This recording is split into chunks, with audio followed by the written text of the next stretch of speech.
तो अब हमारे जेईई मेंस के फर्स्ट अटेम्प्ट में अप्रॉक्स 1 मंथ रह चुका है और आज के इस वीडियो में हम यही डिस्कस करेंगे कि कौन सी ऐसी 5 चीज़ें हैं जो आप कर लो तो आपकी एक डिसेंट सी स्कोर साथ में एक अच्छा सा रैंक आ सकता है।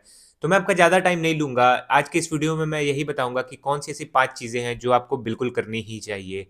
तो जो पहला पॉइंट है वो है हाई स्कोरिंग टॉपिक्स। जैसे फिजिक्स में हो गया modern physics, current electricity, capacitors, semiconductors. Chemistry में हो गया coordination compounds, chemical bonding, GOC, hydrocarbon. साथ ही मैथ्स में हो गया vector and 3D, matrices and determinants, statistics, mathematical reasoning. और भी जो कुछ टॉपिक आपको लगे कि जो इजी है काम करना उस पे और हाई स्कोरिंग है, तो ये सारी चीज़ें तो सबसे पहले करनी है। अब देखो कोई भी नया चैप्टर पढ़ना बिल्कुल बंद कर दो। ये सारी चीज़ें जो भी हाई स्कोरिंग है उनको करते रहो बार-बार, बार-बार। नई चीज़ें बिल्कुल मत करो। जितना भी किया है उसको बार-बार रिवाइज़ करते रहो और इन सारे टॉपिक्स पे तो ख़ासकर ध्यान दो। उसके बाद जो दूसरा पॉइंट है वो है प्रीवियस ईयर क्वेश्चन। कम से कम 5 से 10 साल के तो प्रीवियस ईयर क्वेश्चन मस्ट है लगाना, ठीक है? इतना तो करके ही जाना, कोशिश करना कि इतना तो कर ही लो। उसके बाद जो हमारा थर्ड पॉइंट है वो है शॉर्ट नोट्स। अब शॉर्ट नोट्स कैसा? तो वैसा नहीं बनाना है आपको कि एक-एक चीज़ें छोटी-छोटी लिखनी है, नहीं। जो आप प्रीवियस ईयर से जो कंक्लूज़न निकाले हो कि हाँ, ये सारी चीज़ें इस टॉपिक पे बार-बार रिपीट हो रहे हैं क्वेश्चन्स, या ये फ़ॉर्मूला जो है वो बार-बार आ रहा है प्रीवियस ईयर में भी और इम्पोर्टेंट भी लग रहा है, तो उनके एक नोट्स बनाने हैं आपको, जो कि आप एग्ज़ाम से 1-2 दिन पहले अच्छे से रिवाइज़ कर सको। ऐसा नहीं करना है कि आपको आधी कॉपी ही भर देनी है कि आप एग्ज़ाम से 1 दिन पहले पढ़ ही ना पाओ, ये चीज़ नहीं करनी है। बस जो आपको लग रहा है कि हाँ, प्रीवियस ईयर लगाने के बाद भी कि ये चीज़ें बहुत इम्पोर्टेंट लग रही हैं, वो चीज़ आपको समझ में आ जाएगी। वो जो भी प्रीवियस ईयर अच्छे से करता है उसको समझ में आ जाती है चीज़ें, रिपीट होती हैं, कॉन्सेप्ट रिपीट होते हैं, तो वो सारी चीज़ों का एक नोट्स बनाना है। चौथा है टेस्ट देना।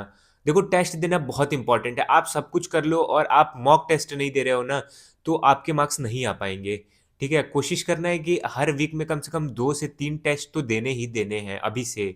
क्योंकि टेस्ट दोगे तो पता चलेगा आपको कि हाँ, आप कहाँ पे लाई कर रहे हो। ऐसे पढ़ लेना बहुत आसान होता है बट टेस्ट में वही चीज़ परफ़ॉर्म करना काफ़ी डिफ़िकल्ट हो जाता है। तो टेस्ट तो आपको देने ही देने हैं, अच्छे से देने हैं टेस्ट और बाद में उसका कंक्लूज़न भी निकालना है कि आपकी कहाँ पे गलती हो रही है, क्या कैलकुलेशन नहीं हो रहा है, आपसे फ़ॉर्मूला भूल रहे हो। ये सारी चीज़ें नहीं करोगे तो नहीं आएँगे मार्क्स, चाहे आप कितना भी पढ़ लो, कितने भी डेप्थ में पढ़ लो, कितना भी नोट्स बना लो, ये एक फैक्ट है। उसके बाद पाँचवाँ चीज़ है कि एग्ज़ाम के दिन की स्ट्रैटेजी, कि आपको पेपर कैसे अटेम्प्ट करना है। तो देखो जो सिंपल पेपर अटेम्प्टिंग की स्ट्रैटेजी होती है, वो होती है कि पहले केमिस्ट्री कर लेना, क्योंकि केमिस्ट्री खासकर आसान होती है, उतनी हार्ड नहीं होती है फिज़िक्स और मैथ्स में।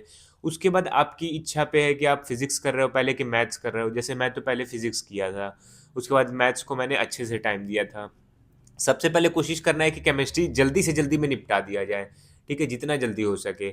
उसके बाद जो भी आपको फिज़िक्स और मैथ्स में से आसान लगे, हालाँकि थोड़ा-सा फिज़िक्स फ़ॉर्मूला बेस पे आता है तो ठीक है, फिज़िक्स पहले आप कर सकते हो, नहीं तो आपको मैथ्स अच्छा लगता है तो मैथ्स भी कर सकते हो।